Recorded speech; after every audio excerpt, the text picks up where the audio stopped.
Hi dears, welcome back to my channel.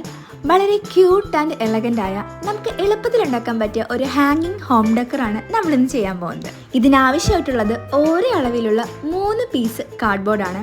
ഇതിൻ്റെ corners എല്ലാം shape ചെയ്യാൻ വേണ്ടി ഒരു paper tape.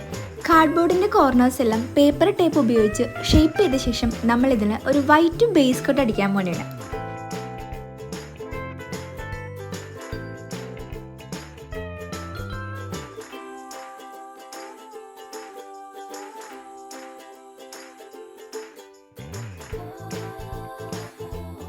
White base coat നന്നായി ഉണങ്ങിയ ശേഷം ഇതിൻ്റെ ബോർഡേഴ്സിലെല്ലാം കുറച്ച് അട്രാക്റ്റീവായി ഡിസൈൻസ് വരക്കുക എന്നതാണ് അടുത്ത സ്റ്റെപ്പ്. കുറച്ച് റെഫറൻസ് ഒക്കെ നോക്കിയിട്ട് ഒരു ലീഫ് ഡിസൈനാണ് ആദ്യത്തെ കാർഡ്ബോർഡിൽ ഞാൻ വരയ്ക്കാൻ ഉദ്ദേശിക്കുന്നത്. സോ ബോർഡേഴ്സിൻ്റെ ചുറ്റുമായിട്ട് ലീഫ് ഡിസൈൻ വരച്ചിട്ട് അതിന് കുറച്ച് ഭംഗിയുള്ള ഒരു ഗ്രീൻ കളർ ഷെയ്ഡ് കൂടെ കൊടുത്ത് ബോർഡേഴ്സ് ഹൈലൈറ്റ് ചെയ്യുക.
സെക്കൻഡ് ബോർഡിൽ ആദ്യത്തേന്നും കുറച്ച് വെറൈറ്റി ആയ ഒരു നീളത്തിലുള്ള ലീഫ് ഡിസൈനും പിന്നെ ബോർഡറിൽ ചെറിയ വൈബ്രൻ്റ് ആയ കളേഴ്സും കൊണ്ട് നമ്മളിത് ഫില്ല് ചെയ്തു.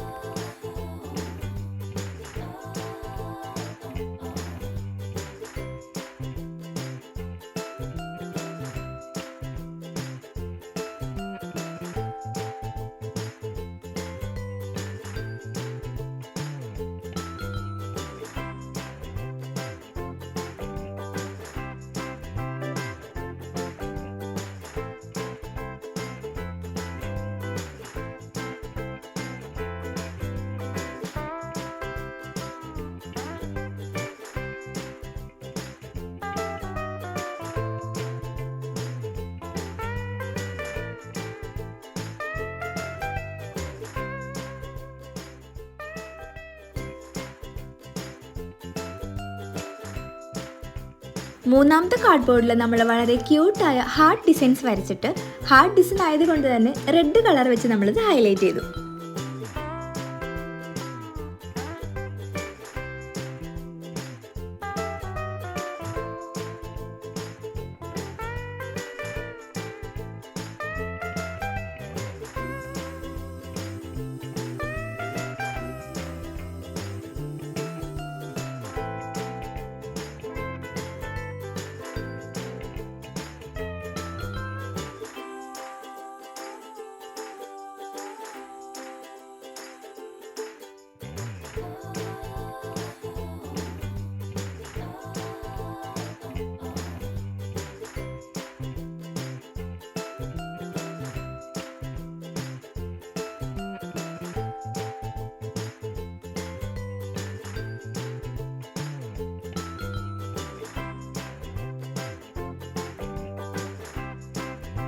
അങ്ങനെ 3 പീസ് കാർഡ്ബോർഡിലും നമ്മൾ ഡിസൈൻസും ബോർഡേഴ്സും എല്ലാം വരച്ചു കഴിഞ്ഞു.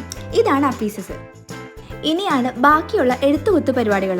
നമ്മൾ എന്ത് കോട്ടാണോ ഇതിൻ്റെ അകത്ത് എഴുതാൻ ഉദ്ദേശിക്കുന്നത് അതങ്ങ് എഴുതുക. ഞാൻ കുറച്ച് ഹാപ്പി കോട്ടായ ഗുഡ് വൈബ്സ് ഒള്ളി എന്നുള്ള കോട്ടാണ് ഇതിൽ എഴുതുന്നത്. 3 ഡിഫറെൻറ്റ് കളേഴ്സ് അട്രാക്റ്റീവ് ഷെയ്ഡിലുള്ള ബോർഡേഴ്സ് ഉള്ള കാർഡ്ബോർഡ് ആയതുകൊണ്ട് തന്നെ ഞാൻ ഇതിൻ്റെ സെൻറ്ററിൽ ബ്ലാക്ക് കളർ വെച്ചിട്ടാണ് ആ ഒരു ഗുഡ് വൈബ്സ് ഉള്ളിലേക്ക് ഹൈലൈറ്റ് ചെയ്യാൻ പോകുന്നത്.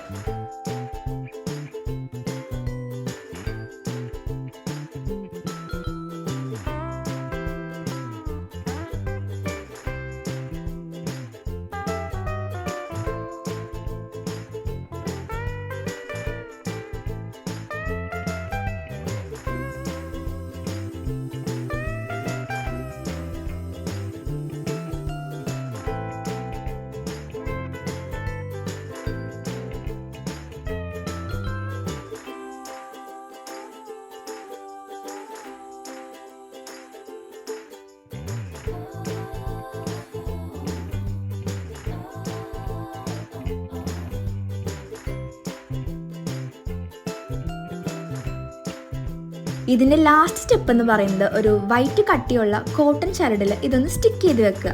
ഞാനിതിൽ പേപ്പർ ടേപ്പാണ് സ്റ്റിക്ക് ചെയ്യാൻ വേണ്ടി യൂസ് ചെയ്തിരിക്കുന്നത്. ഗ്ലൂ ഗൺ ഉണ്ടെങ്കിൽ അതായിരിക്കും ഏറ്റവും ബെറ്റർ.